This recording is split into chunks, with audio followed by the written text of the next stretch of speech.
Unraveling English. Almost, the almost magical adverb of degree. Hello, English language enthusiasts. Today, we're going to delve into the world of adverbs, specifically adverbs of degree. We'll focus on the word almost, a commonly used adverb of degree. Understanding this word and how to use it can make your English expression more nuanced and precise.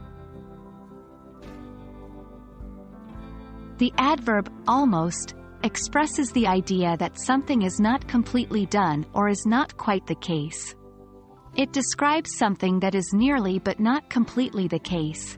For instance, in the sentence, I have almost finished the book, the speaker has nearly, but not completely, finished reading the book. Almost is a versatile word that can modify verbs, adjectives, and other adverbs. Let's explore its different uses. 1. Modifying verbs. Almost can modify a verb to indicate that an action is nearly but not completely done. Example, she almost fell. 2. Modifying adjectives. Almost can modify an adjective to suggest that a quality is nearly but not completely true. Example, the room is almost empty. 3. Modifying adverbs. Almost can also modify another adverb to indicate that a certain extent or degree is nearly but not completely reached. Example, he runs almost quickly. Remember, almost generally goes before the word it's modifying.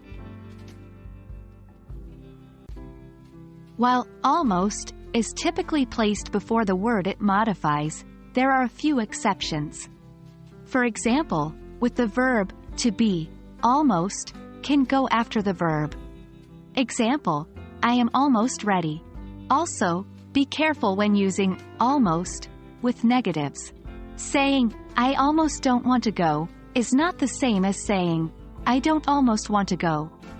The first sentence means you are close to not wanting to go, while the second one is less common and can imply that you generally want to go, but there are some conditions or moments when you do not. Understanding and using the adverb of degree, almost, can add depth and precision to your English language expression. Don't be afraid to incorporate it into your daily language use. Remember, practice is the key to mastering any language. We hope this video has helped clarify the use of almost for you. Keep learning, keep practicing, and you'll be an English language wizard before you know it. Until our next video, happy learning!